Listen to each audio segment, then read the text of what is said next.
Hello. Oh my goodness. Oh my God, I have a report listen, it is the BGKH with the member of Daft Punk on this motherfucking line. That's what this is. It, Yes, it this is is the exactly BGKH what it is. with motherfucking Daft Punk and Epic. That's what it is. This is That's hot. exactly what it is. Thank you. This is hot. So Did you get more than one?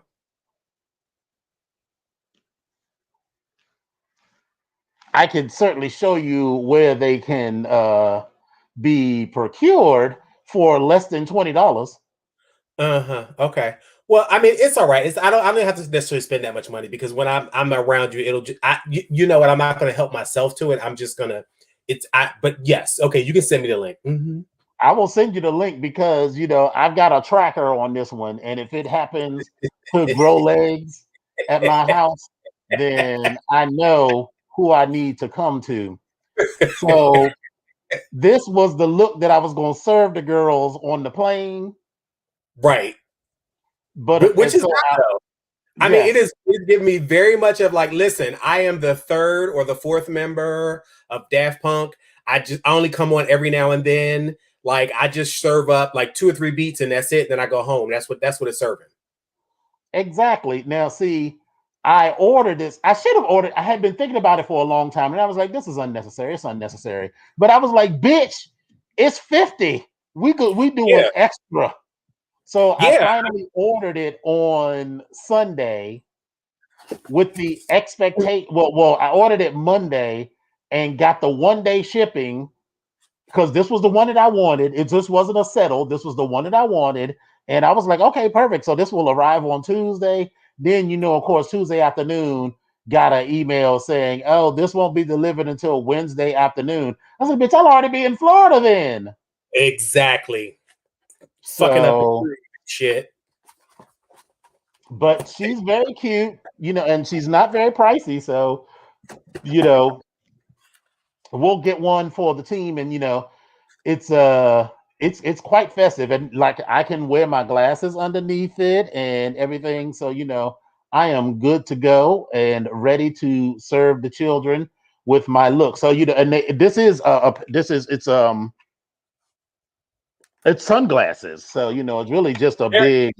But it's hot. Like I would rock the shit out of this, just not like pre-COVID, post-COVID. Like it's a fucking look.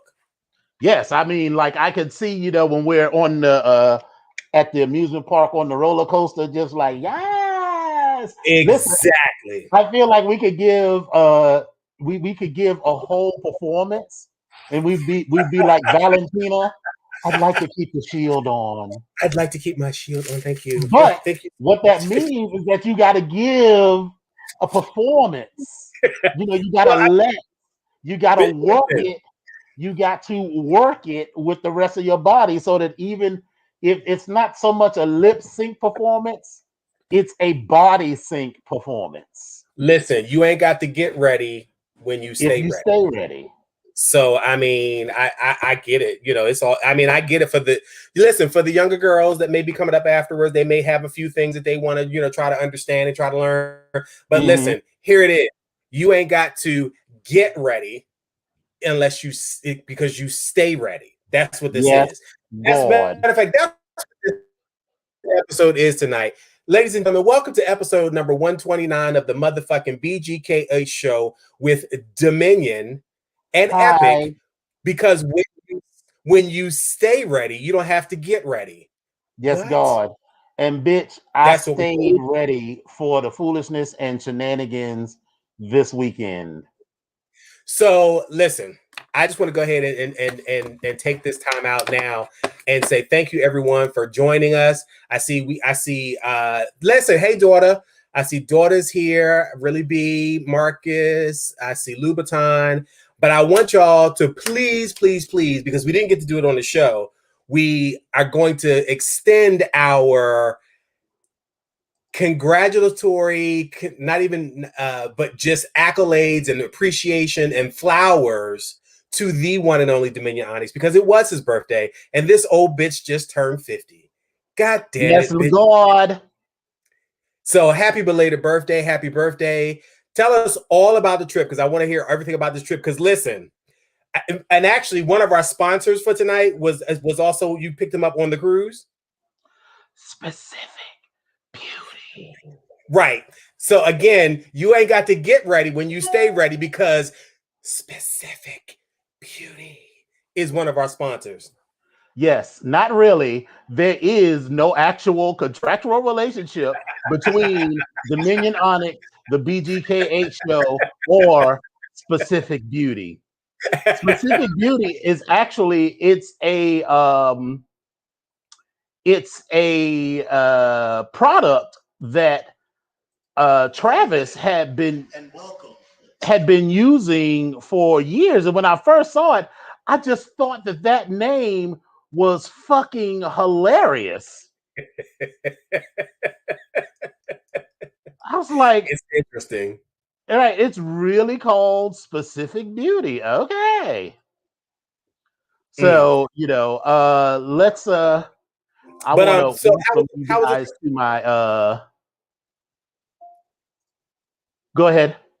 I would say, so tell us all about the trip. Listen, and for the record, I did not go on this trip because I was poor. Yes. Just so that everybody knows that. I didn't go because I was poor. But anyway, I'm sorry. I didn't mean to interrupt. You were giving us a...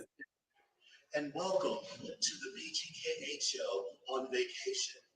I'm your host, Dominion. Epic was too poor to come with us. Follow me. Get into this motherfucking move. Get into this move, bitch. My own personal Dora Milaje, who will be watching over me on this fabulous vacation. Thank you. I love you.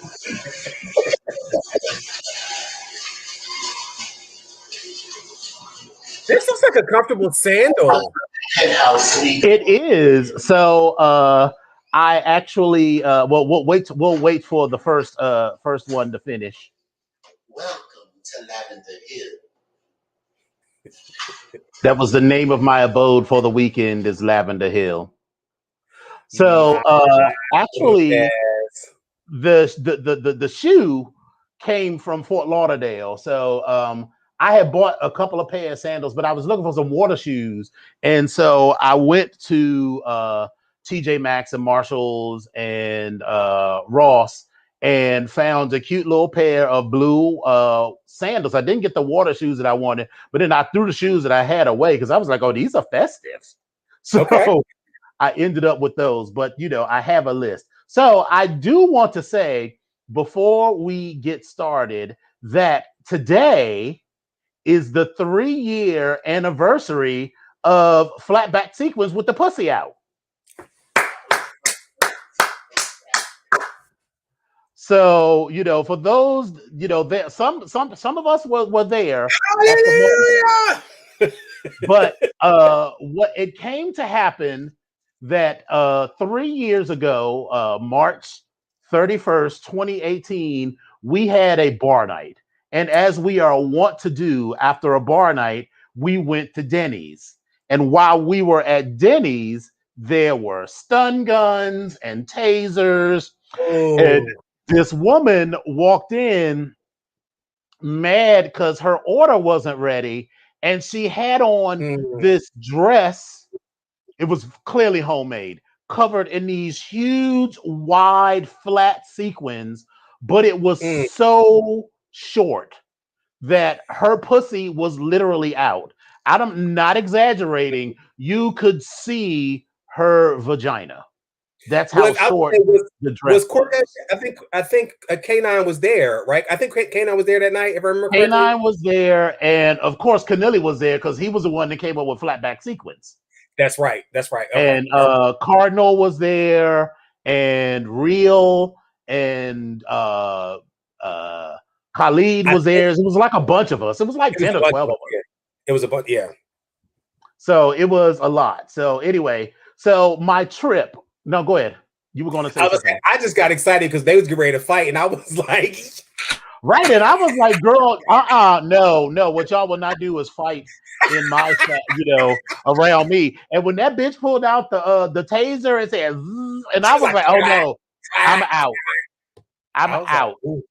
Because she was threatening to tase the bitches over, I don't know, a grand slam or some shit. I don't know what And listen, the people that worked there was going to fuck her up. Yeah. Oh, because what do we call her? Big Rochelle. Big Rochelle. Yes, God. Big Rochelle was going to fuck her up. Her eyelash was hanging off and shit. It was like that eyelash, yes. And that's always a thing with me. When the girls had these big ass eyelashes that I'm like, the lash as it comes out of the package is a starting point, not the finished product. It's just like, the wig that you buy. When you pull it out of the bag and shake it off, that's the starting point. You're not just supposed to put it on your head and then walk away. You're supposed to style it. You probably should wash it. There's, a bunch of stuff you should do, just like if it was the real hair that grew out of your head. But anyway, so that was a lot. That is correct.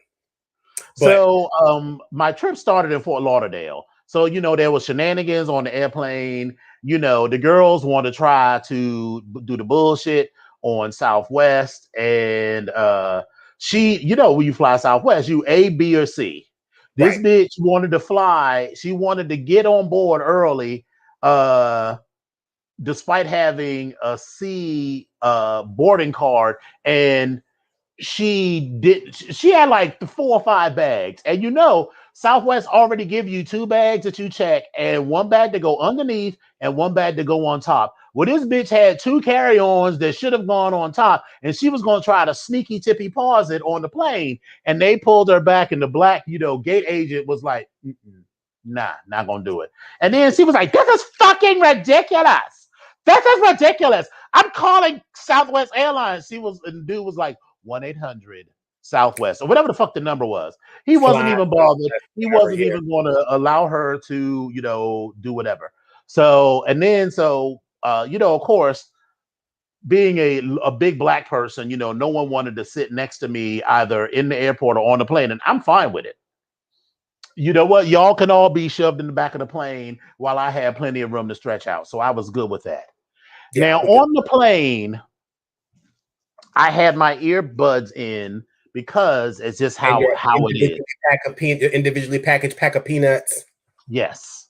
So a lovely young woman wearing way too much makeup got on.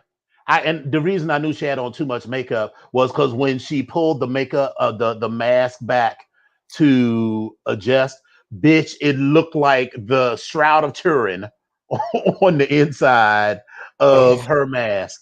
Now, she was with the cutest little hellion who was about a year and a half. And listen, babies only have limited ways to communicate. And normally I'm like, girl, cry all you want because, what else are you supposed to do? It's the 4 and 5-year-olds that don't know how to control themselves that really got me. But for the entire 2 hours and 15 minutes from BWI Airport to Fort Lauderdale Airport, this child was a kicking and a screaming and a screaming and a kicking. And remember, she was black, so she had no problem sitting her ass. And of course, she had a C boarding pass. So she sat her ass with her cute little hellion and too much makeup right next to me. And that baby proceeded to kick me the whole fucking time. He was only like 15 months old, but that baby had a powerful kick. And she kept apologizing, and I really felt bad for her because she was almost at her wit's end. Like, I was surprised, like the few moments when he was calm, I wouldn't been surprised, like if I woke up and she had thrown the baby across the plane. Because it was a very early morning. Well, it wasn't very super early, but she was like, it's past his nap time and it's a plane. I mean, your ears are popping, he don't know how to adjust to none of that. So I was sympathetic, but I'd have been more sympathetic if he was like 2 or 3 rows back. And then so finally I managed to fall asleep, right? And I woke up and I realized, I was like, why are my ears ringing? There were like 15 or 20 babies on the plane, and I shit you not, they were all screaming. See, all screaming. Mm-mm. Mm-mm. Mm-mm. So yeah, that was a lot. God bless him. So yeah, so I get to Fort Lauderdale, and I had lunch with Paolo, with Power Onyx, and at our spot. We already talking about our July trip to Fort Lauderdale, July 20th through the 27th. Just write it down. Make sure you don't have no work stuff planned, because here's what we can do.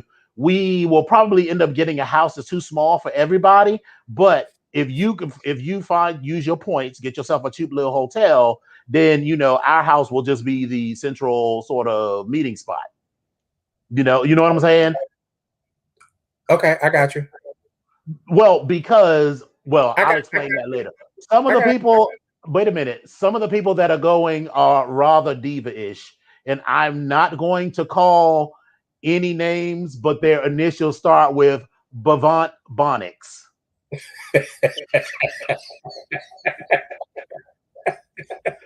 Yeah, she had all of these disclaimers and riders as I was starting to put this list together. So it just depends on the size of the house I get. If we can get, because I'll need my own room, you'll need your own room. Savant and Papa will need their own room. So that means at a minimum, we'll need 3 bedrooms and 2 baths. So we can probably make it work. So we'll make it happen. But anyway, that's the 3rd week in July, and we'll see what's happening with your birthday. So we'll figure all of that out. Yeah. It's been a pain in the ass. But anyway, so everything else on the trip went well. Like it was a fun time. You got to see some of the brothers. Blade, hooked me up. He did me right. He got my color together, because baby, I didn't realize how busted I look until I did a before and an after picture. And I was like, you saw all of this sunken eye business, and these grays, and and so it was just all together. So thank you, Blade, for hooking me up. And then the trip to Fort Lauderdale to Cancun was actually fairly uneventful.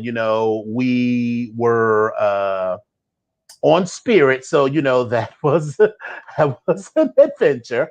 It was perfectly fine. It was perfectly fine, because it was like a quick little hour and 15-minute trip. But the way them girls turned up on that plane, it was a lot of people apparently go to Cancun, or were going to Cancun to celebrate their birthday. So and it was around that time of like spring break too. So I mean, everybody was everybody was adult. It wasn't like 20-year, and people were like celebrating 30s, 35, 40, 50, 60th birthday. So it was like that. So that was fine. So, all right. So when I got to the property, there were 4 Black women who were chilling in one of the cabanas, and because my room wasn't ready yet. And when they saw us, they were like, "Oh, Black people!" And we came in, and so I was like, "Okay, we're gonna be social. It's like a cruise and everything." So I go up, and one of the women, comes from all the way around the side of the hot tub where she was at to hug me very tight, and for an uncomfortably long time. Like it was like a good 15 or 20 seconds for like someone who I had never seen in my entire life. And then when I was funny, like, yeah, and they introduced themselves, and we was like, "I'm so and so, I'm so and so, I'm so and so, and I'm Monica." And he's like, "Okay, fine." And then as we were leaving, and so you were repeating names, she's like, "So and so, so and so," and Monica, and she's like, "Monica, yes, Monica, as in Monica Lewinsky." And I was like okay. For a quarter of a second, I was like, "Oh." Okay, all right. You're barking up the entire wrong tree, but I appreciate the hustle, bitch, because we all here for a couple of days. And listen, put the shit out there. Listen, you receive not because you ask not. That is correct. There we go. So then we finally got to our room. Welcome to Lavender Hill. mini bar, stocked with wine. Let's see what we got here. Contesta. Vino Blanco Chardonnay. I hope it's not burned. This is a lovely tile backsplash. Oh, this is a nice little, the camera's on me, dear. Thank you. The camera's on me. So lovely, this is one of my favorite sayings. If you don't stop and look around once in a while, you can miss it. Ferris Bueller. Rest in peace. Nice. Join me on the balcony. Oh, look. Come here, camera person. Oh, no. Look at all of the lovely people who think that they're stunting on hoes by having their own little area.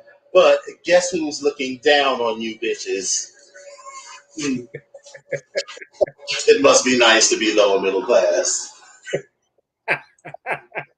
So when we walked into the suite, I knew that we had, sort of upgraded, for the birthday and everything, but I was not prepared for the size of this suite. It was a lot going on in that room. I was just not prepared for how big and how festive the room was.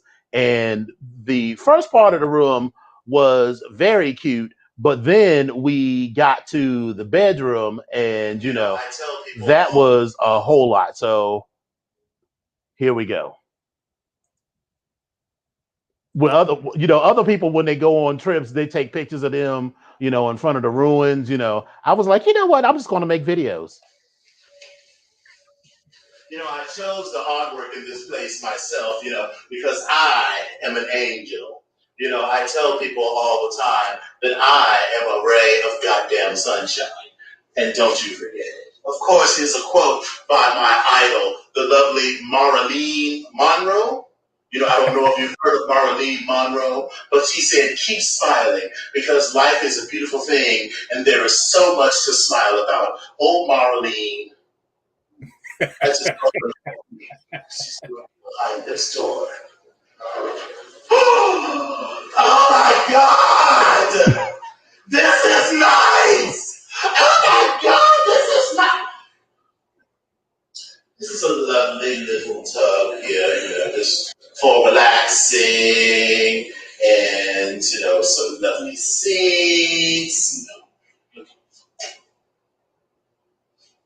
Hi, yes, and then, what's behind? Oh my goodness! This is a lovely shower. I'm sure this shower is as bigger than some of you all's apartments. This is lovely. Ooh, this is really nice. Okay. Oh. And then, only the fancier places have an entire separate room for the toilets.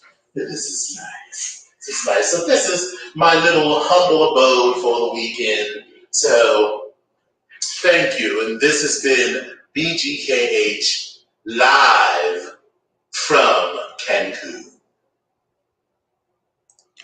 So yeah, so I figured the room was going to be cute or whatever, but essentially, because Sater and his husband had another room, and essentially, what's up?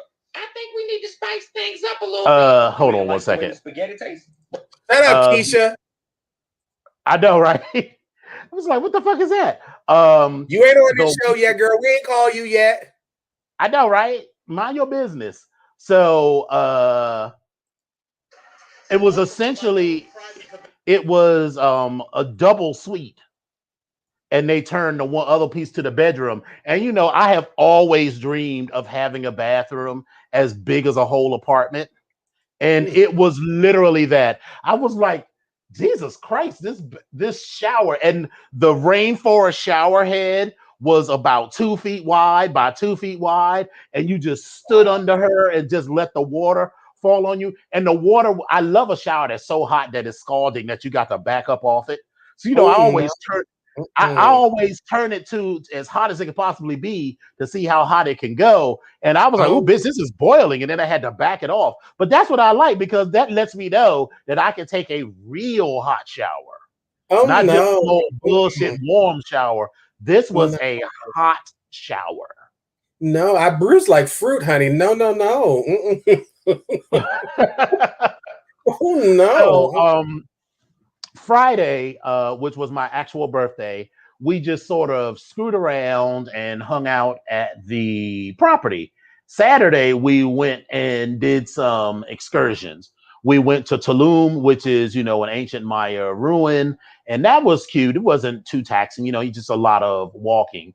And then after that, we did Rio Secreto, which means secret river. So it's an underground cave system with a river running through it. So you got to put on, they gave us water shoes, but so imagine bowling shoes, but they're water shoes. And baby, my toe was poking through that. So every little rock and crevice that I touched underwater was just fucking my feet up.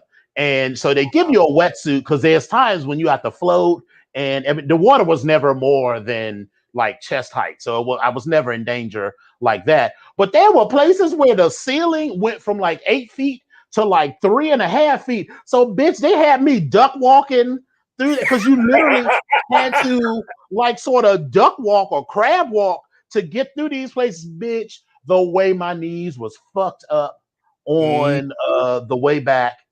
And then, so of course, after that, we spent the next day just laying around in my cabana. Oh, hello. And welcome to my own private cabana number 8. Come on, camera person. Oh, my knees. Okay. Yes. Look at it. Isn't this lovely? Toes into the waters of Lake Minnetonka, and let's see. Oh, she's cold. All right. So, yes, very good. Oh, look. A lovely little bottle of Veuve Clicquot. Veuve Clicquot, yes. Only the fanciest of champagnes for the dog. Thank you. Thank you, wait person. I appreciate it. So I was I had to talk to old girl, because I didn't want her to feel like I was making fun of her or whatever. But she thought it was funny. She was like, people come here and do silly videos and stuff, all the time. So this is the last part of the resort review. Hello. And welcome back to my private cabana. Ooh, they even provided me a pool boy. Oh, isn't that lovely? Oh, thank you. And there's a person in the water. Oh, thank you. Thank you for joining me. Why are there people in my cabana? Camera person. Why are there pool people in my cabana? Out of the cabana. Thank you for cleaning the pool. Thank you. You may go now. Which is so hard to find. Thank you. The nobility of labor. I appreciate it. You're welcome. Having a wonderful time with my pool boy, with my other pool boy, and the pool boy's husband, who I actually like more than pool boy. Again, thank you for this journey. I appreciate you, but not more than I appreciate you. Thank you. You're welcome. And then we decided it was time for a commercial break. Specific beauty. Hello. When I've had a long day of letting hoes have it and ruling the world, sometimes my skin is just dry and I need a pick-me-up. And for that, I use Specific Beauty. Specific Beauty. Specific Beauty. Specific Beauty. Plant-based alternative for all skin types. It works for everyone, even you sensitive bitches. And I love it. Specific Beauty. Specific Beauty. That is my favorite commercial of 2021. Thanks. Favorite commercial. Yes, so I really had a fun time, and the last thing I will show is of course as we your album cover. Yes. Gotcha. So shout out to Azamek because yeah, he does have a very good eye. He gets some very good pictures of me, and he was like, "Oh, sir, you're going to love this one," and I was like.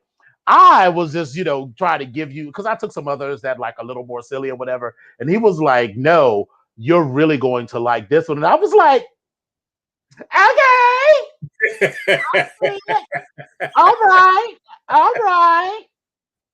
So yeah, it's giving me very much of like album cover. Like it was like that's the or the inside album cover, because the outside album cover you was like thoughting real hard, and on the inside you was like, I'm gonna show them a little bit more sensitive and getting a little bubble bath and just a little bloop bloop bloop bloop bloop. But it gives me album cover feels. All right, so now here's the time when we talk about the resort itself. So, come on, get through. So Planet Hollywood. We chose Planet Hollywood for two reasons. One, I've never been to Cancun. We was in the middle of a pepperoni pizza, so I didn't. Oh, Billy, fuck you. Billy said, "Happy 65th birthday, looking wonderful, girl. I got you." I wonder if a person has ever been strangled by their own luxurious silver hair. Oh. But then again, Billy might like. I don't know. We've had conversations. Well, Billy's into some next level shit, and that's why we like him. We chose it for two reasons. One, we figured by going with the chain, it wasn't going to be no foolishness and fuckery because they can't have but so much foolishness or fuckery because it's under the Planet Hollywood name. Two, it said very clearly on their website because the very first thing we did before we put any money down was you just like, well, Mexico already said it don't take nothing to get into Mexico. You can just come into Mexico. But the United States clearly said on their State Department website that your ass can't come back into this country without a negative COVID test. And so then I was like, well, then how the fuck are we supposed to get a COVID test in Mexico? And then right there on the front page of the Planet Hollywood website, it says, we do the COVID test right here. So when you check in, you do the COVID test. So when we get there, it's a long ass drive. It's like long. So imagine driving like from here to Waldorf over and like the far edge of Waldorf. Like we're just into St. Charles County proper. So we passed St. Charles County Mall and all of that. So we are deep into St. Charles County over the world's worst road with men and women, people that are driving at breakneck speed with vehicles that have no shocks. So that was the ride. So we get there. Time. Exactly. So we get there and we check in. And like I said, our room wasn't ready. But I was like, okay, so where do we do the COVID test? And she was like, well, you go to the concierge right over here, but the concierge isn't here. And then by the time we got to the room, it's like, all right, the concierge is closed today. So we'll go tomorrow and do that. Well, bitch. So here's the first thing. There was a lot that wasn't organized about the joint because when we checked into the adults only. I didn't realize that it was the Planet Hollywood Resort with an adults only section, which is fine, except all of the food, all of the most of the swim spots. I mean, there was clearly a very large pool in the adults only area, but 80% of the amenities of the resorts was in the larger part with screaming kids and shit. So when you're eating and stuff, there's kids and all kinds of foolishness, even like the bars and stuff, and all it was just kids all over the place. So I don't feel like we were misled per se, but next time I only want to go to an adults only resort, not an adults only section in a larger resort. Because it wasn't like the kids were bad per se, and they never ruined my trip because it wasn't like they was outside of my room screaming because again they're on the other side of this huge several hundred acre property, but still I just wanted more. All right, so some of the things with the COVID test. That was the adults only lobby. We didn't even find out till the next fucking day that there was a whole other huge ass lobby where you go to do the COVID test, you go to do all this other stuff, and you book excursions and everything. So we go, and they made it sound like you got to go through this incredible ordeal to get signed up for It shouldn't have been. It should have been pretty easy as a guest.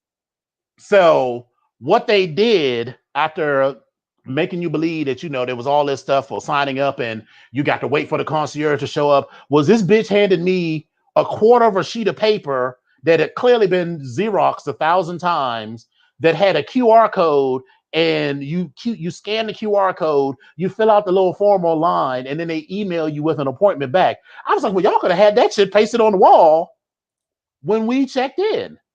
And so then we got our initial thing saying, hey, we received your thing. You know, the next email you'll get is your appointment. Well, Azamek, you know, because Azamek is one of those people who, you know, is a worrier. And I'm more of a let the universe figure it out. He emailed them back and was like, hey, I didn't get my appointment time. So they emailed him back. And so then the rest of us started doing that, and we never got our appointment times. And Saturday, we were away from the facility all day. So Sunday morning, I was like, we need to get up and do this first thing because, bitch, it may sound cute to stay here for a few more days, but here's what's not going to happen. Yeah, they're not going to let us stay. Yeah. Yeah, they're not going to let us stay for several more days while they figure this out. So we finally go, we get the test, and bitch, let me tell you how they were just giving. First of all, it was way different than the first COVID test that I got. First COVID test was like this. Exactly. Yep. This COVID test was, because this one apparently takes longer. The one that they can do in, like, it's the rapid test. Baby, he tickled my brain and released some memories from my childhood. I was like, it was literally all the way up in my brain. But let me tell you how you got the results in like 5 minutes, literally 5 minutes. And I was like, I'm gonna take these results because it's going to allow me to get home. But I don't really know that I trust these resorts because you know, you and I are both professionals. Most of the people watching the show are professionals in one capacity or another. Let's say someone did turn up COVID positive. Girl, they will pack your shit up and get you out of that hotel. You ain't being quarantined in a hotel for 10 days or nothing like that. So I feel like even if someone was COVID positive, as long as you weren't actively showing symptoms, you were still going to get that rubber stamp. So we did all of that. Wow. The food at the spot was nothing to write home about. Even the Mexican food was you know. Yeah. But you know, I wasn't necessarily there to eat, you know, my way through, you know, Mexico, right. You know, but it would have been nice if, you know, there had been sort of generally better food. What was not good, this was an all-inclusive resort, so it was all the food you can eat and all the liquor you can drink. The drinks were uniformly terrible. Really? Terrible. Like, you know, I'm on vacation. So, you know, what's my default vacation drink? A margarita. So I started with a margarita and I was like, this tastes terrible. So then I was like, you know, just vodka cranberry juice with a splash of OJ. He was like, vodka cranberry with a splash of OJ. Vodka cranberry with a splash of OJ. Okay, vodka cranberry. Got it.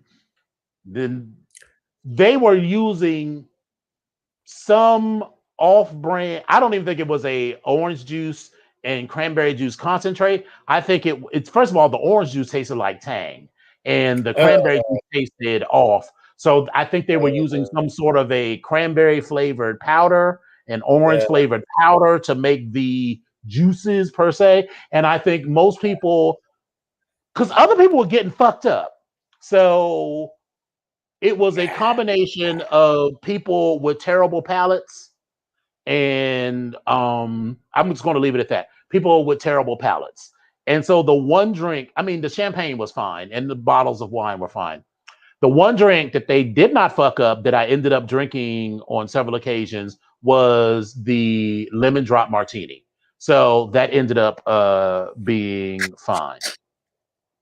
So, I think overall we're going to give Planet Hollywood 2.5 stars out of 5. I feel like if you and I, well, all right. So here's the thing. I feel like Well, no, I feel bad that like you go and you're having these expectations and you get 2.5 stars out of 5, and it's like I still had a good time. I am looking at it from my bougie 50-year-old perspective. I think if I was in my late 20s, early 30s, I would have just been like, this is nice. The food probably still would have sucked, but I'm just looking, I was looking for a higher level of amenity. And I think, I was joking when I said lower middle class, but this ain't for, bougie bitches. Like if Volt had come with us, Volt would have been like, I'm checking out and going to the Marriott. No, he would have been. He's like, I'll be at the W. Exactly. So, it was 2.5, 3 stars. So it was totally fine. Like, I just think I think Cortez is going to like it. But I mean, Cortez lived in the military. So, you see, no shade, but I mean, No. but I just think that when you've lived 50 years, you're going to be like, this is not 50 years. But it was still fine. Would I go back to Cancun? 100%. Would I go back to Planet Hollywood? Possibly. I mean, I'm not saying I wouldn't go, but I would go. It would be like lowered expectations. But I would still get the director's suite that had the cute room. Okay. I would know what drink to get. The food was never inedible. It just didn't. Like, remember the last cruise we went on, and like some of the meals we had on that cruise, I was like, God damn, this is like the best food I ever had. I mean, it was really good food. That was some good. That's the one thing I would definitely say about Royal Caribbean. The food was amazing. It was Norwegian. Was it Norwegian? Okay, I'm sorry, Norwegian. Excuse me. Yeah, and so that was a the high level that I was expecting. So if you don't go expecting that and expecting that you with your good group of Bristas or your good group of girlfriends or your girls or your boys or whatever, and you're just going to go to have a good time and relax, it is right on the beach. We saw lots of beautiful sunrises and sunsets. And so as long as you go there and not expecting 5-star luxury, you're going to have a fine time. And so, I would probably go back there again, but there's a ton of other resorts that I would probably check out before we stayed there again. So it sounds like this would be I'm going to go ahead and do a last minute sneak away vacation type of thing. And for the amount of money I'm going to spend, I'm getting a discount. This was absolutely fine for that. It was very that because Cancun is so Sater and his husband flew directly from Dulles and their flight was 4 hours. Okay. So, that is a cute little getaway for like a President's Day weekend. You leave, midday Thursday. And then, so if you got to work, you're only taking off half a day Thursday and then Friday. And then if you come back on Monday, which is what we ended up doing, we flew into Cancun on Thursday and flew back on Monday. And it was a cute little trip to, whatever. And it is all inclusive. There was nothing extra that we ended up paying for except for that cabana that we rented that day. And, Sater got a fancy bottle of Gewürz, some fancy sweet German wine, which was very good. But other than that, everything was included. So Sater didn't have any French 75s? He did not. He stuck with gin with lime in it for the entire trip. Now, I will say that when we got off of the plane in Cancun, I was wondering why the line was so damn long at the duty free. Okay. And so I was like, because and Asmac was like, well, we've got some time, we can do that. And I was like, but why though? We're going to a place where drinks are all included. So why would I buy liquor to bring here? And you've seen my liquor closet. I got a ton of liquor, so I didn't need anything. Now I know. Because the mini bar, at least in our room, was fully stocked at all times. And they had real orange juice, real apple juice. If I had asked for tomato juice for whatever, a Bloody Mary, they would have provided that. So, the director suite was the largest level that they had. The only thing that would have been better if I'd have had an oceanfront director suite, which would have meant that when I looked out of my balcony, the only thing I was looking at was the ocean. Gotcha. Not the rest of the property. But yeah, so they would have kept my bar stocked with all sorts of mixers, and I could have bought $100 worth of vodka and tequila and just been cute all weekend with that. And so that's one thing that I will say. If regardless of the resort that we stay at, I'll bring some extra cash to go to the duty free right when you get off of the plane to have with you for the weekend. Because if you don't end up using it, then you just recap the shit and wrap it up in some t-shirts and put it back in your luggage and bring it home. That's true. I didn't think about it that way, but I think that might be something I will probably do anyway. But yeah, I got some time to figure that out for myself as well. You have time, but I would say, I would say, not a lot. Not a lot. Yeah, you don't have a lot of time, but plan for it now. Get all of that together. Figure out what the COVID situation is wherever you are, because yes, Mexico apparently all of the hotels in Mexico were doing that, and you had to get the COVID test whether you had the vaccine or not.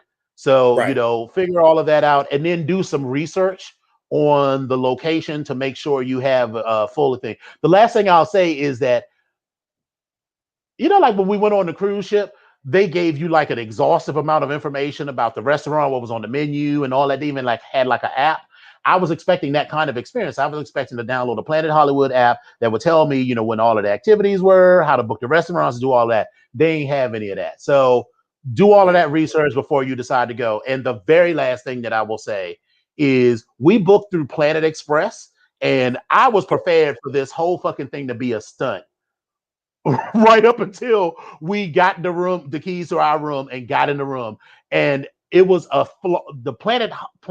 the Vacation Express experience was flawless. Okay. And, you paid your money.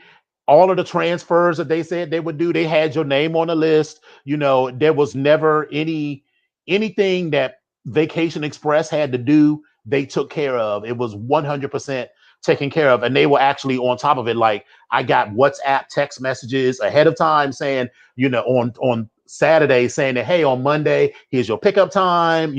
All of that was taken care of. So I think and by extension, we, like when we travel or like do something like this, we will definitely be using Vacation Express again.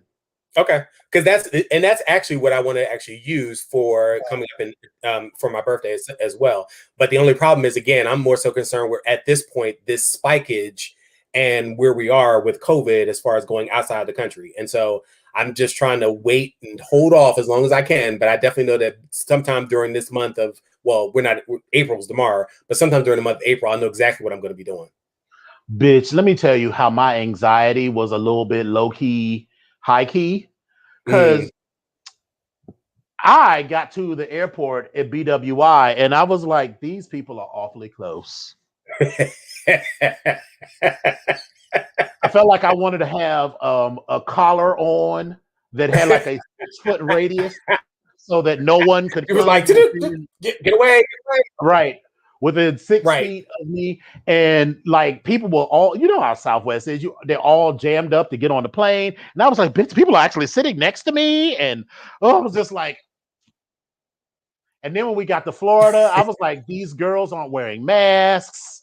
I mean, they make you wear a mask in the airport. But once you get out of the airport, like when we were having dinner and stuff, the girls were just sitting around at the bar, just partying and bullshitting. And I was glad that I spent $20 and bought a 20-pack of KN95 masks, because I wasn't playing with you girls with the little paper mask. I got the KN95 mask. Now I wish I had the shield to really keep the girls at bay, but it was what it was. you know, it was, this is giving what it's supposed to have gave. They're supposed to have gave, but that's all right. Right. That's okay. But again, that's fine. That'll be good for the next trip. So that's good. Yeah. That'll be good for the next trip. So yeah. Okay. So well, cool. I do want to say thank you 100% to everyone who took time to send me money, because like I put that out there, but I felt like a little bad because I was like, I don't really expect people to send me money for my birthday, but I made a nice little chunk of change off of that. I mean, now I probably won't do that next year. It was like a cute thing to do. It was fun. And a few people sent me nudes, but not as many as last year. And I was disappointed by that. I think it was because I spelled nudes Noods, so people didn't like get it. But I was like, send nudes. I did my part. I forwarded my messages from. I was like, come on, it's time 50. Come on now, send these motherfucking nudes. Like I only got like 10 nudes this year. Last year, I literally got 200 or 300 nudes. So it's fine. And you know, lots of people texted me and emailed me, and a few people called me and sent me Facebook messages. And I will tell you, you know, I'm not that kind of person who usually makes a big deal for my birthday. Listen, Tyra, I can't wait to see those boobs. You know, I'm sure those big golden caramel colored orbs will just be sitting pretty, and I can't wait to see them. Listen, then they take them out in the sunshine, let them get a little sun kiss, like exactly. So it was just weird to me. Because once I committed to this 50 days to 50 years, you know, by like day 30, I was like, bitch, I still got 30 more days of this shit. It's a lot. Yeah. Yeah, I won't be posting for a while. Well, you set the bar, and so now, of course, I had to change it a little bit. So I have some things in the works for mine. So yeah, that's going to be different. We're going to see how this is going to turn out. I got to commit to all 50 days, but I'm still hesitant to commit to all 50. Right. Well, here's what I will tell you. I committed to it, and I committed to it on day 1 of 50 without having done it. And I realized that once I got in the groove of making those collages, I could have, like, you could start doing it right now and just have the collages or whatever you're going to post all ready to go. And then you just drop it each day instead of doing what I do and realize it'd be like 10 o'clock at night and be like, oh yeah, I guess I got to come together with some bullshit for today and look at the same pictures I've looked at 100 times and figure out a new theme to talk about today. Yeah, listen, you know how I roll. It'll work, but there's some other stuff I'm trying to do as well. So we'll see how that goes. All right, if you're ready for a performance, you know I'm already ready. Listen. Don't act like and don't think that you were not going to be involved in one of these performances. So don't do it. Don't do it. Don't do it. So, but anyway, it is. Oh wow, it's 9 o'clock. So let's run through this stuff real quick, and then we can chit chat about some more stuff. And actually, we don't even have to run through this shit because we're having a good time anyway. So let me just say hello. Hey, Abby, I didn't get to say hello to you. Hey, Spesh, Tyra, and her beautiful orbs. Cortez. Who else? Did we miss anybody? A couple people jumped Eccentric. in. Oh, I didn't see Eccentric. Hey, Eccentric. And Louboutin and Savant and Papa. Okay. Hey, everybody. Thank y'all for tuning in. So I'm going to say on air, and I'm going to commit to it, that next week we will be at the Gay Boy Mansion. Girl, so ladies and gentlemen, he texted me at 7:50 because what happens, you know, we do this thing, and I, as the initiator of the stream, I have to send anyone who's joining the stream a code. So he texted me at 7:50. He's like, "Where's the code?" I was like, "Bitch, you're supposed to be here." And then I was like, at 6:48 yesterday, you asked me, "Are we still doing the show tomorrow?" I said yes. You said live ? And I said no. Come on through. to which you didn't reply. So I was like, I guess we're doing the show live. Well, and to be 100% transparent, yesterday was my 30th anniversary for when I went over. So I pledged So you was a little yeah, fucked up. I was a little, and I wasn't even. I had started, but I wasn't really. But I really had a good time with that. So while I didn't, I think I saw the message, but I was in conversation, so I kind of put it down. I didn't think anything of it, and I never went back to it. So that's kind of what happened. So, but It's again, fine. This works beautifully. Yeah, I'm just going to commit to next week. We'll be back live at the Gateway Mansion to go through stuff. But yeah, so but for me, yesterday was a great day, and I had a little bit of an emotional moment. I wound up posting some stuff because I just felt really good yesterday, because it brought back a lot of memories. I'm on the on the call with both my Sands, and I'm talking to them. And I'm talking to my front door and my back door, and we're just talking about shit, and it just made me. There's some stuff I forgot about just that quick, and I shouldn't even say just that quick. It's been 30 years, but there's some stuff I forgot about, and we were just laughing, and it just felt I was in this place of like euphoria, like where you're lifted up so much that nothing bothers you, and then I realized that I had just gotten the phone maybe like an hour before that, and I was on the phone chit chatting with like Deviant and Spectre and Gray and 007 and 7. So I was just and I just felt myself just being surrounded by people that I absolutely thoroughly 210% enjoy and love. And I was just in a good mood. And I just started putting that equation together. Like, I got 30 years inside of one organization, 5 inside of another. I was like, I just hope, I'm just like, this is amazing. Like, I'm surrounding myself with some wonderful people and some good vibes. And I was just in a good space yesterday. So it was great. We exchanged gifts. They even gave me, we got, for 30 years, we got diamonds. So it was kind of cute. I was like, all right, I'm here for it. So it was just good space, and it's just a good feeling. So I just want to say thank you all. A couple people told me happy anniversary, but I just want to say thank you all just in general for just tuning in and being a part of this, because I include you in that group of good friends and people, because you're here every week. And he already knows how I feel about him. He all right. I like him. He good. We good. Mm-hmm. I tolerate him. He tolerates me, and it's good. So, but today actually, I just want to give a quick shout out to a couple of people. So to Macon, and that's our brother, my little brother, Thing One. Is that Thing One? Hey, Thing One. And he was one of the people that sent me nudes, and I was like, yes, I remember. Thanks, Mac. I appreciate it.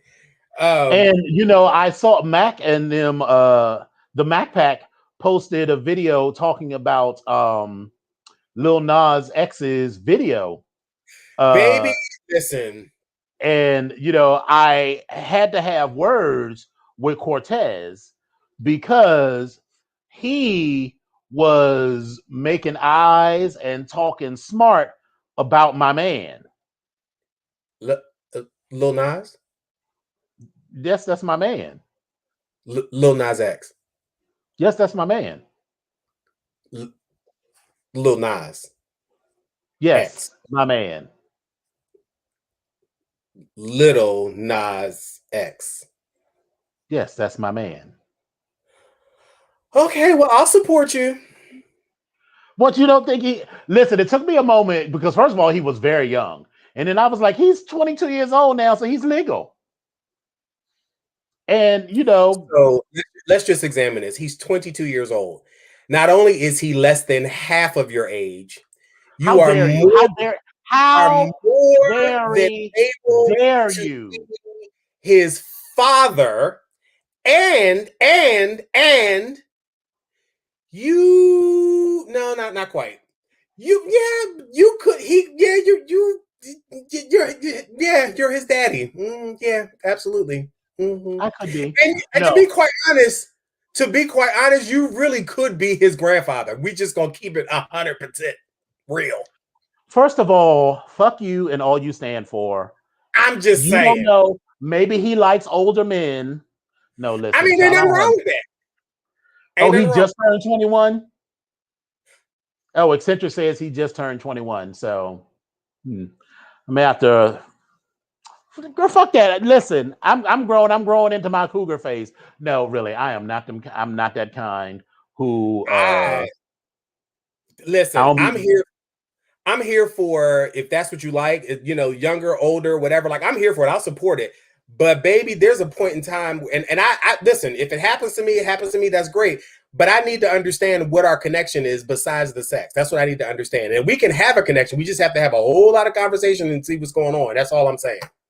Right, and you know I'm just joking. I mean, child. First of all, my chances of seeing this person is slim to none. Then we'll have to be Are like, they oh, so though? you, Are they I though? don't know. One never knows. He might show up at MAL one year, and we can pull his ass up on stage, and whatever, and I'll play the devil and let him turn. I'll play the devil and let him twerk on my pole. Now, I will say he has some very beautiful. First of all, I think his skin tone is absolutely gorgeous, and he has some really nice lips. I'll give him that. Very nice lips. He's got a cute little booty too. But he 21. Yeah, and I don't want any of you other 21-year-olds to be getting no ideas because you are not Lil Nas X. As a rule, he seems like a very well put together 21-year-old, not the 21-year-olds that usually hit us up, be like, I don't know anything about myself and I want you to help me figure it out. And I'm like, yeah, girl, no. I don't have time for that. Don't call me. Go listen. Go. No. Go away. But bye. yeah. But so anyway, so today is actually International Transgender Day of Visibility. And so I want to give a shout out to all of our siblings on this actual day. And it actually should be every single day, but this is that day that is a Transgender Day of Visibility. We posted some stuff on our page about things you can do to help and support for those that may need some sort of mental help, that are transgender or not, or you need some help dealing with anything that's related to anything trans adjacent. There's also things you could do to actually how you can help your trans siblings. A lot of different resources. We just kind of posted some things, and this is some things we share on our page, and just go take a look at it. But again, I want to say happy International Transgender Day of Visibility. So to all of our siblings, I say I salute you. We salute you. Yes. So really quickly, we had a few things that going on because we had a few things. It's been 2 weeks, but we're gonna try to give you a quick little couple updates. So there's some there's some upcoming battles, and I'm looking forward to this. The Isley Brothers versus Earth, Wind, and Fire on April 4th. That's gonna be hot. Redman and Method Man is gonna host a How High special on April the 20th. And listen, I'm only tuning in because I just want to listen. I don't know what it is about. Man is your husband. Listen, but Red and Method together, baby. When I tell you that's a reverse Oreo for me right there. Because listen, I'll be right there in the middle, like. But they have a special on April 20th, and then also for versus Escape versus SWV on May 8th. And at first, I was like, that's unfair. But then I thought about it. I was like, that's gonna be a hot little battle. Now, I'm going to point my choices over towards the SWV side, but hey, that's my own thing. They also have some other upcoming specials. They have a Mother's Day special. They also have a Ladies' Night that's coming up, and they also have a rematch between two undisclosed acts that's coming up. So shout out to Timberland and Swiss Beats for Versus, and they showed it. They're making this money. So listen, I'm here for you. I make your money any way you can. Yes. Dr. Rachel Levine, I hope I'm pronouncing her name correct. I'm not sure if it's Levine or Levine, but I want to say Dr. Rachel Levine. She is, congratulations. Last Wednesday, the Senate voted 52-48 to confirm Rachel Levine as the nation's Assistant Secretary for Health, making her the highest ranking openly transgender official in U.S. history. All the Democrats and independents voted to support her, with 2 Republican senators that crossed the aisle to support her. The Assistant Secretary of Health oversees a broad portfolio of public health initiatives. And President Biden has also said that Levine will play a key role in the nation's coronavirus response. The Trump administration's Assistant Secretary for Health, Brett Giroir, served as the nation's coronavirus testing czar. And the Assistant Secretary for Health also oversees the Surgeon General. So Vivek Murthy was confirmed in that role Tuesday. Levine is expected to be sworn in later this week. So congratulations. I'm looking forward to it. I hopefully she will do great things, which I'm sure she can do, because she's done great things with in the state of Pennsylvania in her previous position. So there's also on this day of national trans visibility, there was a trans woman that made history by winning this cisgender Nevada beauty pageant. Cataluna Enriquez, 27, made history by becoming the first out transgender woman ever to win the Miss Silver State USA beauty pageant, the state's largest preliminary competition. And because she won, she'll go on to compete in the Miss Nevada USA pageant. If she wins that, she'll compete for Miss USA. And if she wins that, she'll go on to compete for Miss Universe. So she's going to compete for the title of Miss Nevada in June.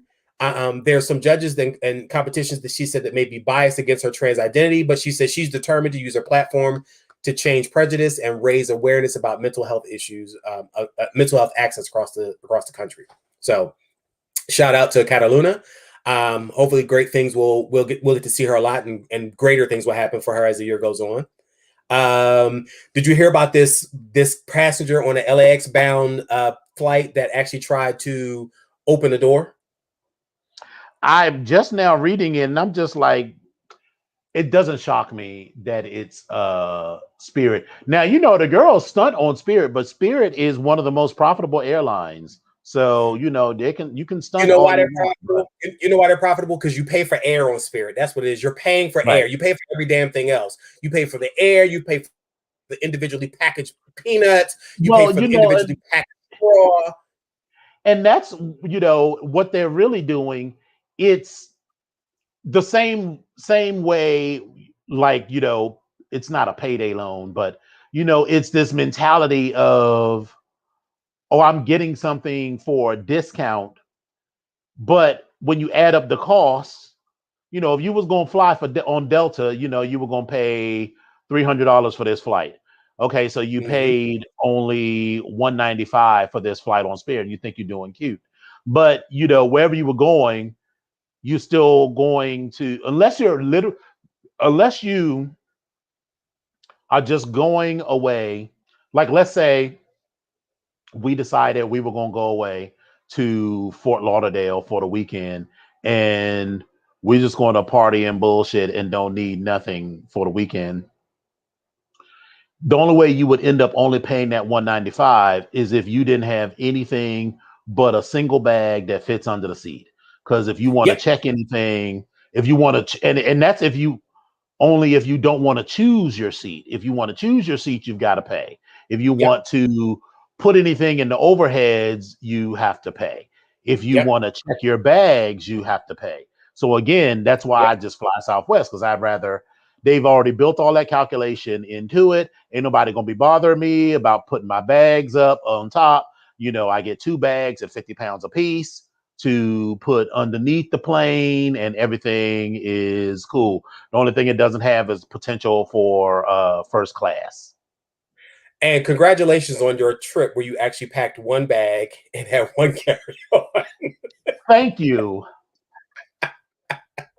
So, continuing in the spirit of Spirit Airlines, this passenger there was a flight bound for Los Angeles going to Cleveland, and it was diverted to Denver Wednesday when a passenger apparently tried to open the exit door during the flight.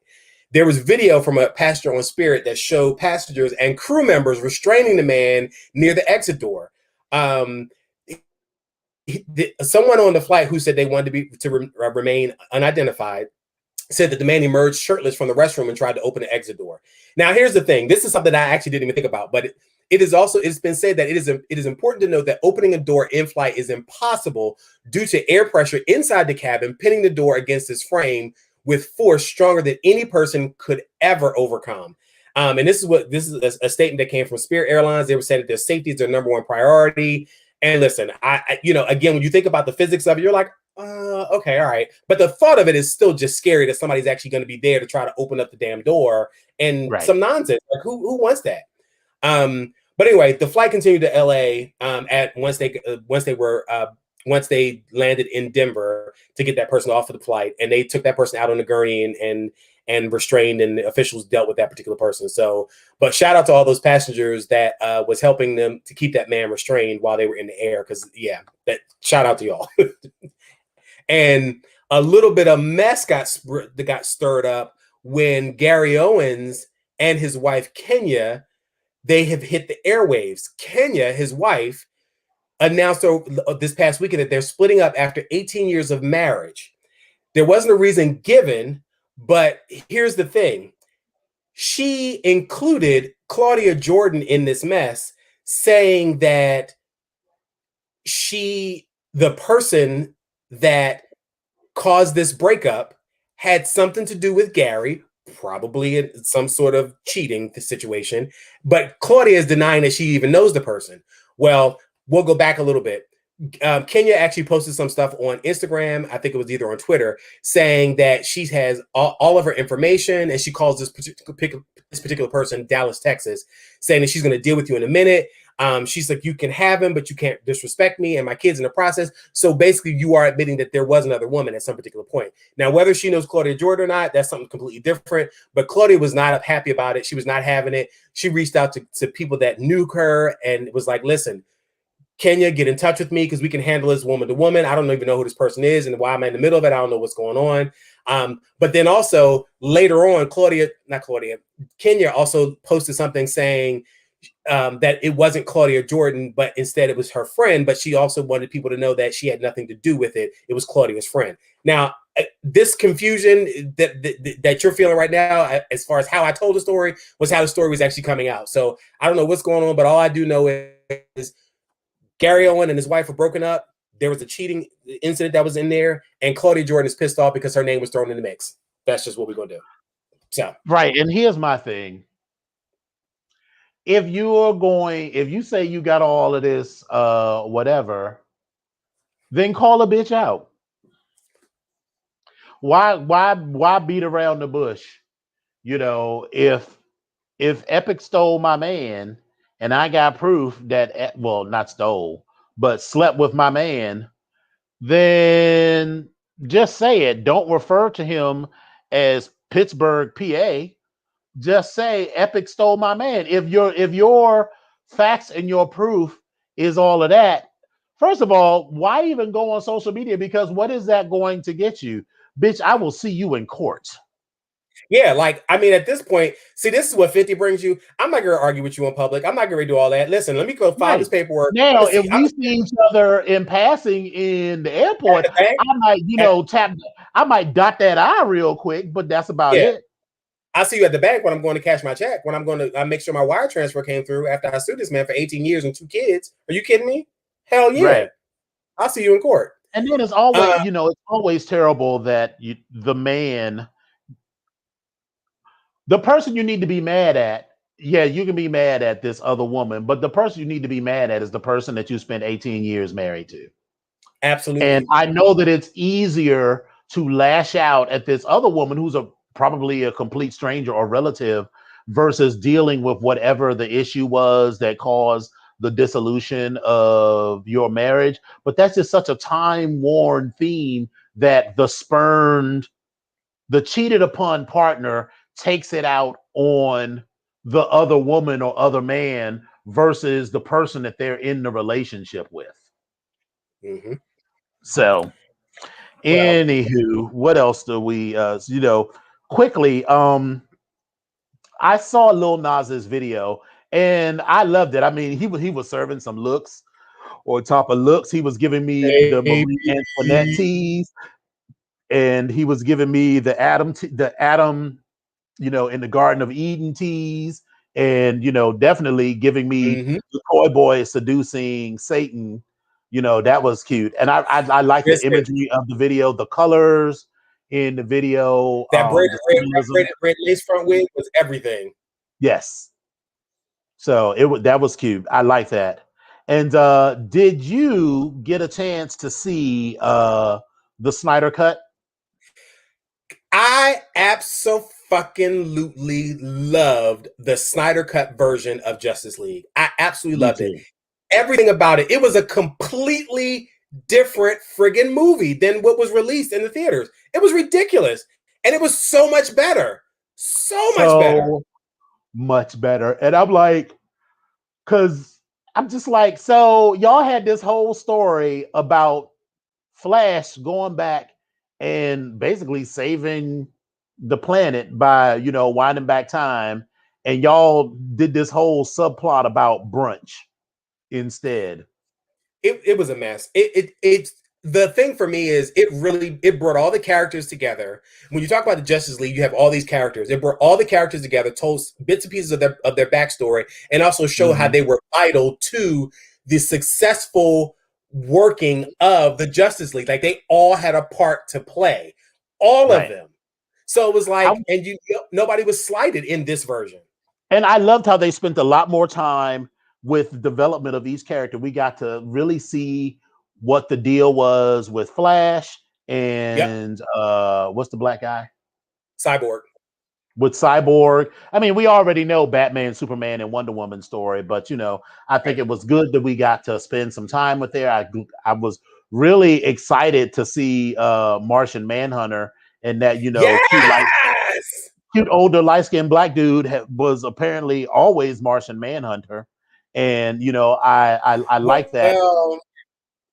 The one part that didn't make any sense to me was like, all right, so we established that the movie Aquaman took place after the events of Justice League, right? Did we establish that? They established that in the movie that it was after the events of Justice League because they talked about Steppenwolf and all of that. So that happened afterwards. Yet when Mira meets up with Aquaman, she's like, "Hi, I'm Mira." I was like, "Bitch, y'all already met during Justice League." See, and you know what? That's true because they already met in the movie. They met after Steppenwolf in the Aquaman movie. Right. But if I remember correctly, they met I thought they met when they were kids and they kind of knew not met when they were kids. Their parents knew each other, so they knew of each other, but they didn't know each other. Right. But anyway, those are small things. I generally love the movie. The 4-hour runtime, it was a lot. I feel like it could have been like 4 hours though. Because they broke it into segments, so it felt like there was a little bit of a break, and we certainly stopped the movie at some point and was like, "Oh, girl, I gotta pee. Let's fix some meat. Let's fix a snack." So that was cute. I feel like they could have did it like they did Avengers, where they could have had that as one long 4.5-hour movie, but they chose to break it into 2 parts. But yeah, just everything about it was superior. The sequences with Wonder Woman and everything. I loved all of that. The extended sequence with when they were fighting Apocalypse the first time.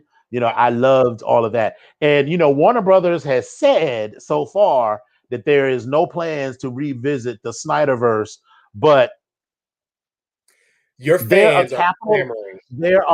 First of all, 2-3 years ago, there was no plans to ever see the Snyder cut of Justice League. How about that?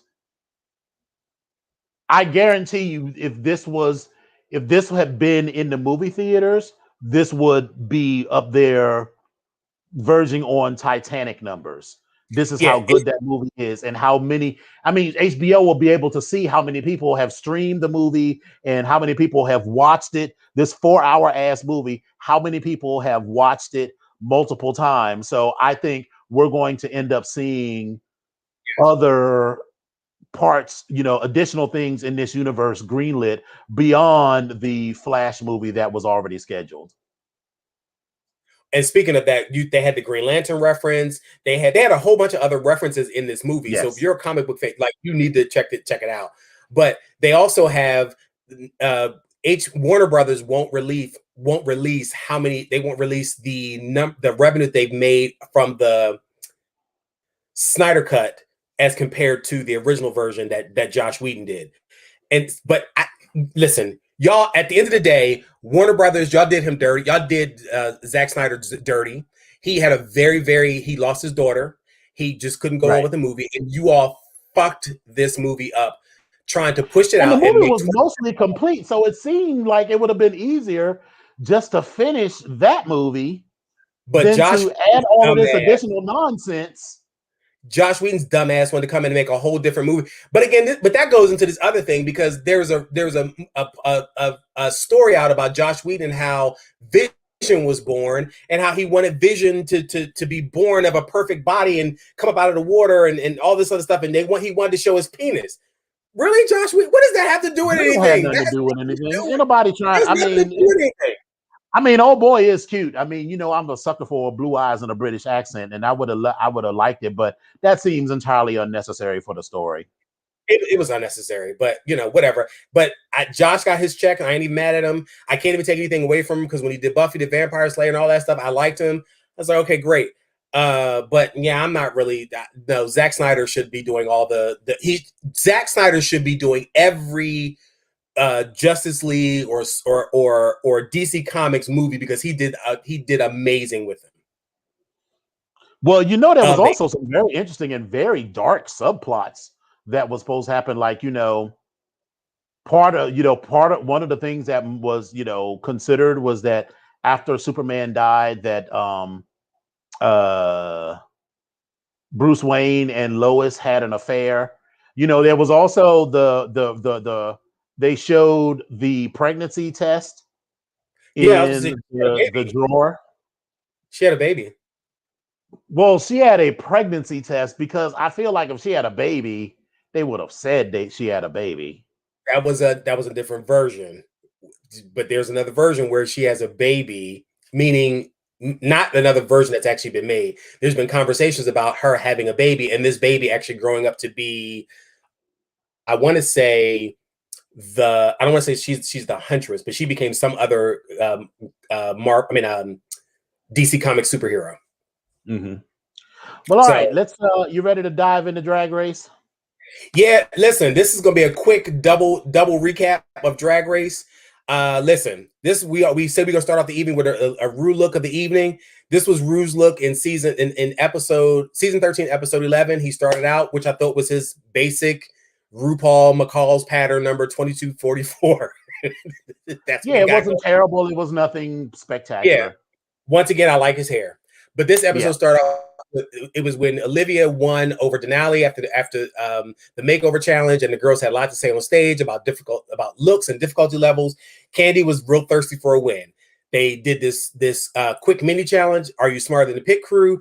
Candy won. They had to create a maxi challenge, and the maxi challenge was creating a brand with a 45-second commercial for their own soda. And these were images from them making their 45-minute or 45-second commercial.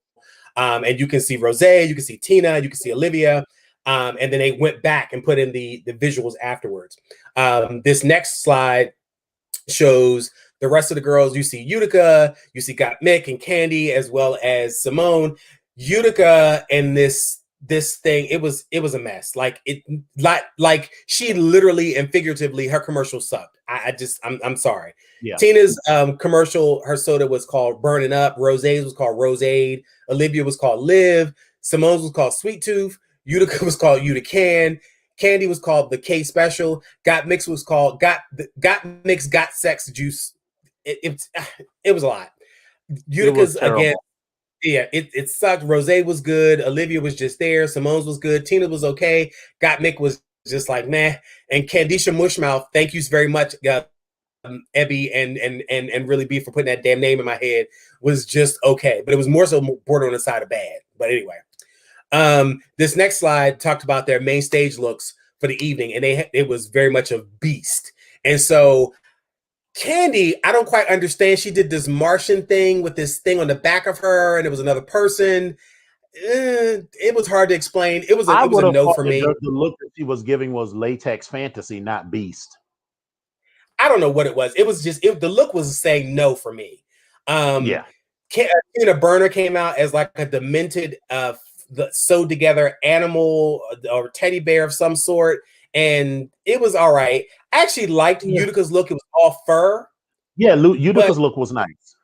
I actually liked it. It was all fur. I actually liked it. It looked pretty good. And so I liked her face paint as well. This next slide shows the rest of the girls and what their looks were.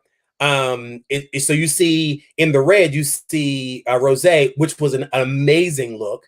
You see Got Mick as this. Hers was really nice. Yeah, it was amazing. Got Mick had this with a lot of teeth and claws. Olivia was like a monster, almost from like Monsters U. And Miss Motherfucking Simone came out as the motherfucking most ghetto fabulous ass motherfucking Foxy Brown.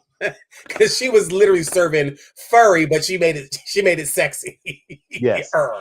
You listen, Simone is not only slaying the looks and generally slaying the challenges. I mean, yeah, she has had a few misses, but she has definitely come with a very strong perspective and look. And it's like a textbook example of how to bring your own aesthetic to every challenge and be successful in the challenge, because that's where the girls fall down. It was like they're too married to their aesthetic to do whatever the challenge is. But Simone has definitely been able to do that.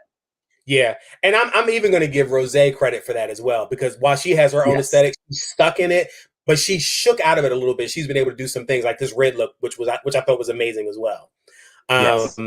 So from this, you actually saw the tops and the bottoms, and this next slide, it shows that there was a double winner that week, and it was both Simone as well as Rose with these looks. For their commercials and also for their looks as well. Rose's commercial was actually pretty funny as well, just like Simone's was. But again, that coupled together with these looks made them double winners. Now, that also put in the bottom, that put two contestants up for lip sync. And this next slide, you get to see the lip sync was Utica against Tina Burner. Now, you know what's killing me is Utica keeps considering herself a lip sync assassin. I was like, no, girl, you just keep going up against bitches who have either given up or just aren't very good lip syncers. Just because you win doesn't make you a lip sync assassin.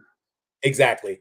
If you're a lip sync assassin, there's a presence that you have from the moment you step on the stage till the end of the song is played. And right, we know we're about to get a show when you're a lip sync assassin, like Alexis Mateo. I've seen, I can't remember who it is.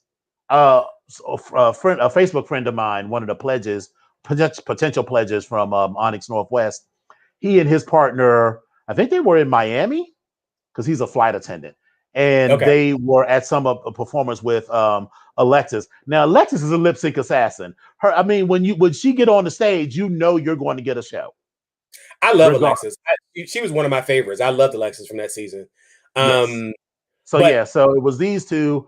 What I will say was I was shocked that Utica won. So I don't know if I actually was shocked that Utica won, because for me, I think I was more so disappointed that Tina didn't bring her performance as much as she brings her fashions. And so for me, it was a miss for me. And so I was kind of leaning towards Utica myself. And I actually thought she ate it up on this compared to Tina. Really? Because I remember feeling, this was so long ago, I remember feeling when she said Utica, Shantae, you say, I was like, bitch, this is a setup. Yeah, because I kept looking at Tina. Tina was doing stuff to try to be funny, and it seemed very rushed, and she wasn't really feeling the song. She knew the words, but the message wasn't coming across for me, and it didn't sparkle with me. It didn't sparkle me at all. So, but as you can see from this elimination, Utica, they were up for lip syncing, and Utica actually won. And she actually took home, or she actually stayed another week to come back and try to slay again for the next episode.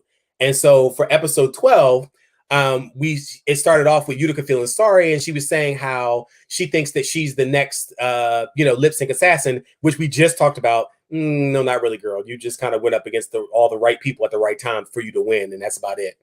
But they had a mini challenge, which I thought was actually pretty funny. It was a makeup challenge with Anastasia Beverly Hills Makeup in front of the company president. They were paired up. Who looks a mess. The president, she just looked very overdone. Like where are you going? Like, I know you're coming on Drag Race, I but feel where are like you going? I was like, is this supposed to be a joke? Like the way did she look? I was like, is this supposed to be a joke? She Like listen. That's what all I would say, all I'm saying is that Lady Eloise would never be on camera, look at a hot mess the way that this woman looked to be the head of this makeup line. You know, I honestly thought she was a drag queen, and I was like, who is this drag queen? You know, and why is her makeup so busted? Listen, she sat there and in front of the contestants, and they had Rose the face and Candy as the arms, and they were putting Now makeup on that each was other. definitely a cute challenge because It there was. was the comedy in that. So I It appreciated was. that. It was. Simone was the Simone was in front of the camera. Olivia used her arms and painted Simone's face, and then Utica was the body, and Gottmik had the arms, which was actually hilarious because Utica's arms were like 19 feet long, Right. and you know, she was picking up Gottmik's face. But the winners were Rose and Candy. So this particular challenge, they won, and they were able to pick the lineup for the Maxi Challenge, which was a roast for the girls. And it was a roast of the miscongenialities, or three of the miscongenialities: Valentina, Heidi, and Nina West. Yes. And so they had them come on stage, they had them practice. Michelle Visage and Lonnie Love tried to coach them, and you know, they tried to work with them. And in the coaching, there was some issues going on with Rose for a hot second, and then also with Utica for a hot second, and even Olivia. But it didn't. That's not that. Anyway, they were giving advice. Some of them followed it, some of them didn't. And where we got to was we got the order that was laid out by Candy and Rose. Candy was first, then followed by Simone, then Utica, then Gottmik, then Olivia, and then Rose. Candy was the opener, and she was absolutely flawless. She was excellent as the opener. She really was. Yeah, she was excellent as the opener. And as you can see here, these are miscongenialities. But can we take a minute to talk about Heidi's outfit? I loved Heidi's outfit. I thought it was very sort of conceptual. You didn't care for it, huh? I thought Valentina looked absolutely drop dead gorgeous. She did, but you know, I don't know. Valentina's often looks fake to me. Well, I mean, she is a man in a dress and wig and makeup and hair, but I mean, I'm looking for a natural beauty. And Heidi is giving you natural beauty. Okay. Yes. Okay. All right. Heidi's natural beauty. No, I don't know. It's just something about Valentina and her personality that I've soured on over the years. When I agree with you. He was on the show the first time, even with the whole, you know, I don't want to take the mask off. I mean, it felt like, okay, she's this young drag queen who's still learning herself. But then, like when she was on the All Stars, it felt like she was too. It didn't feel authentic. It feels like everything is. I mean, I know that every word is for effect and, you know, it is a performance, but something about Valentina just seems inauthentic to me. Okay. I mean, and listen, I'm not saying I want to sit down and break bread with her. I just said she looked good, but I definitely understand that. And they keep talking about how big Nina West is, but compared to these other bitches, I mean, she doesn't seem, I mean, yes, he's obviously a larger woman than, you know, some of these other little skinny girls, but they keep talking about how wide her shoulders are. And I was like, she doesn't seem that big to me. She does have a big back. I can't, you know, you can put I mean, as a fellow big backer, you know, I'm not one to judge a big back bitch. You can put a tray on that thing and have dinner. And I mean, and it's okay. I still love her. So that's just where we are. Can we talk about RuPaul's look for a moment? Because it looks fine sitting down, but you know, the look, you know, when she walked in, I was like, this feels a little bit Vegas showgirly to me. She tried to go back to her like you better work days, giving legs out and everything else. And it was like, I'm gonna give her credit on the padding and the illusion of the bodysuit. Yes. But that's about it. That's about it. that's about it. And for me, I appreciate her sitting down and putting her middle finger up, but we'll talk about that in a second. Yeah. Hey, El Teddy, what's going on? I didn't see you in there. Hey, Chris. So let's see. So okay, so Candy was excellent with her stand-up and roasting everybody. Simone, who absolutely looked drop dead gorgeous. Baby, she looked so flawless. She looked absolutely, she was I wanted to flawless. fucking eat her up. Yeah, she got up on that stage and she bombed. But I'm gonna give her credit because she held her head up and she kept on pushing right through. But she looked amazing. Yeah. So I don't know. Utica, I don't know when the girls are going to get it through their thick skulls. You do not bite the hand that feeds you, nor do you insult the person of whose name is on the goddamn show and in front of their faces on top of that.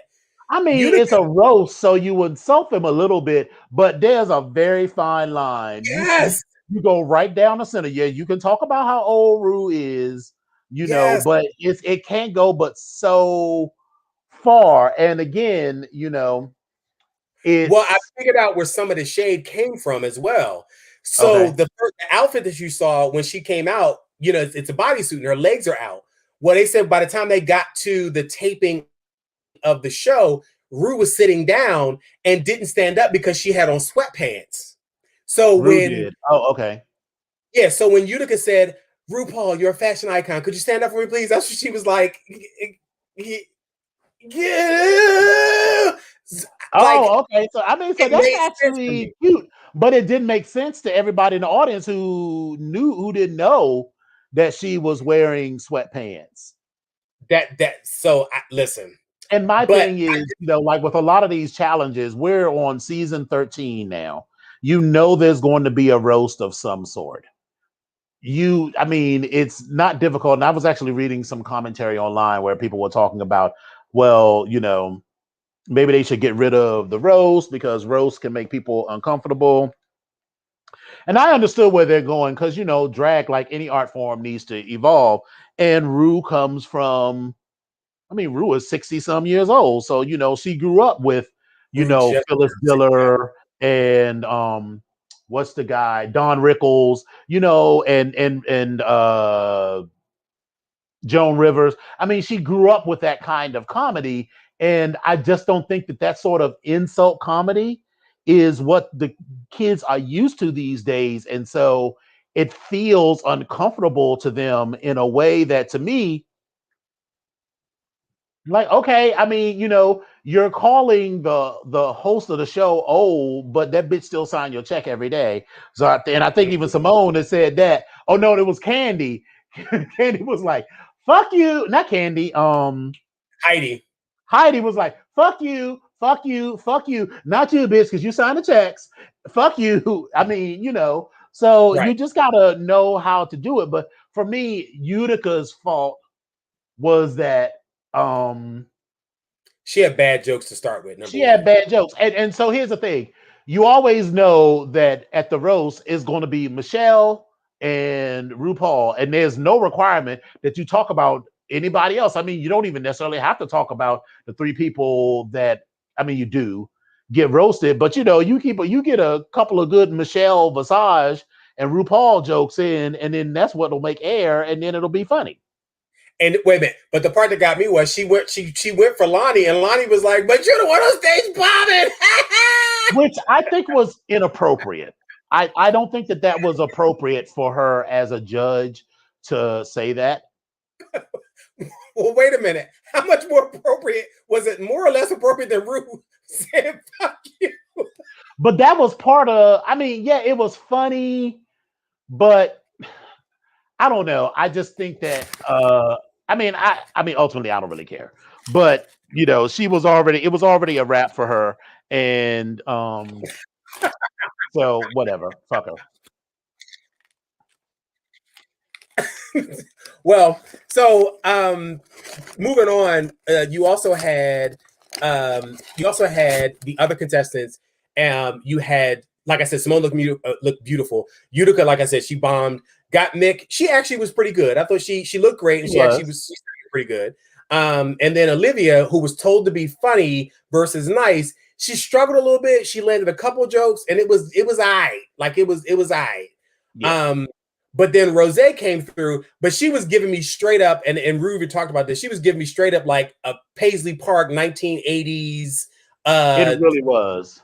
Sheila E. S. You know, like it, but and it worked for her, and it just worked for her. She But was giving me the glamorous life. Exactly. Her comedy was actually pretty good, and she did very well. And they also noted that Rose was the only one who didn't have note cards. Yes, because Miss Olivia was reading right from them, and it was just, I was like, oh my God, Olivia, come on, really, girl? But then again, Simone did that. I mean, everybody did it, and it's okay to look at them every now and then, but she's the one that didn't have them at all. But anyway, they didn't have any main stage looks because they really took the time to go through and talk about each one individually. What they did was they wound up putting the I'm sorry, let me back up. They wound up choosing Candy as the winner because this was her first win for the season, and up for elimination was Utica versus Simone. This was going to be an interesting one for me, and I struggled with this one because as much as I like Simone, I found myself saying, do I like Simone for like, because I like Simone, am I blurring my objectivity trying to look at this lip sync between Simone and Utica? Like, I couldn't quite get it. But I was paying attention to Simone because she got my attention. But I also noticed that her emotions were all over the place. Like, she was trying to make it funny. This was trying to make it serious. She was trying to make it dramatic. This was trying to make it lighthearted. And so it was like she was all over the place. But Utica was still doing her little wiggle, wiggle, wiggle across the stage.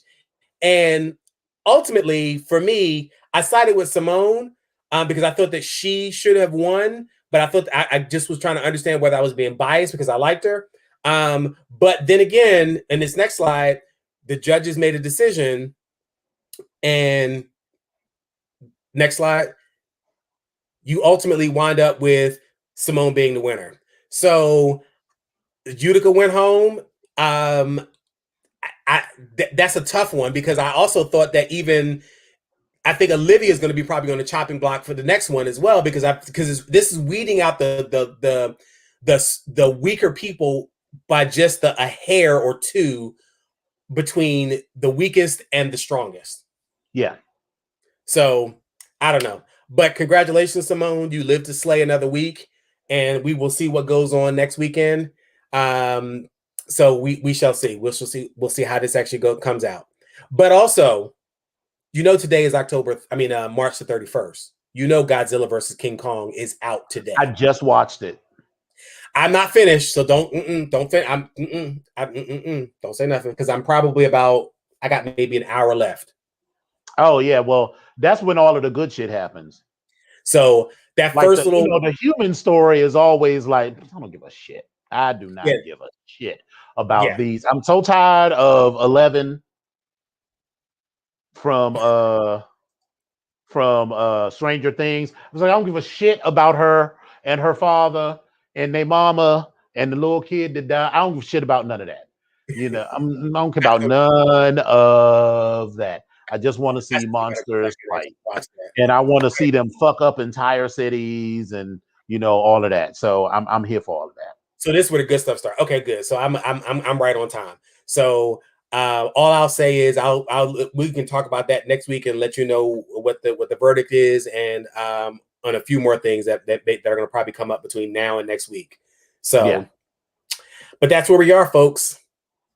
Yeah, it's been lovely. I'm glad to see you guys again. Thank you again for the birthday wishes, and we'll look forward to being back at the Gay Boy Mansion next week. Yes, indeedy. Yes, indeedy. Yes, indeedy. So right about now, we're going to roll that beautiful bean footage before we head up out of here. Woohoo!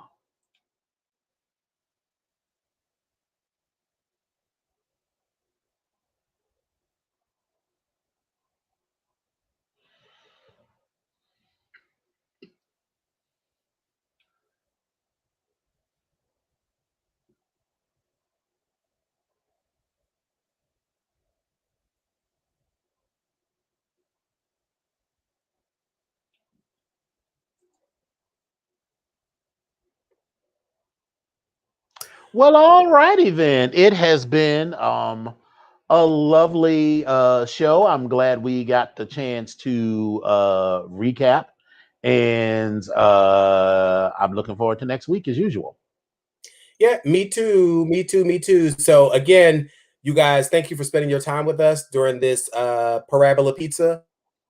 And we really appreciate you tuning in every single week. And thank you. That's just where we are. Thank you. Thank you. Thank you. Thank you. Yeah, thank you so much. And if you ever have anything that you want us to talk about, just hit up the BGKH show on Facebook, and we can have a conversation about it. So we're still working on a few fun and exciting things for the spring and the summer there.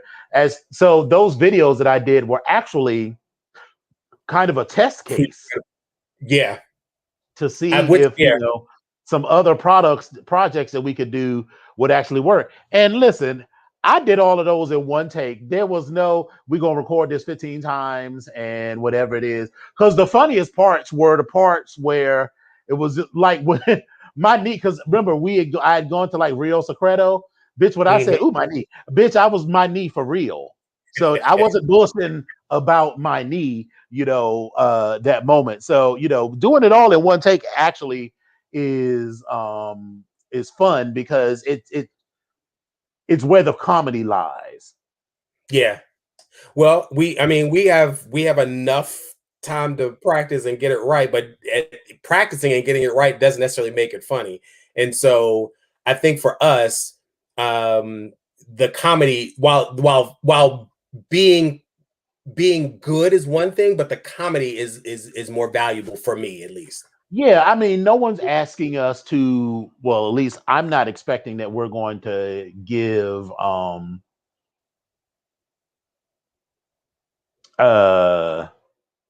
this ain't Living Color. This ain't a sketch show. People are watching it because it's funny and we're playing interesting characters or whatever. That's really it. So we gotta, we'll be chatting about this anyway, because we have a nice little bag of tricks and a few other things we get ready to do. So yeah, we shall see how this is going to roll. So I think I know what the first one is going to be, but we'll talk about that. Okay. All right, kids. Well, thank you all for coming out. God bless you and good night. Mwah.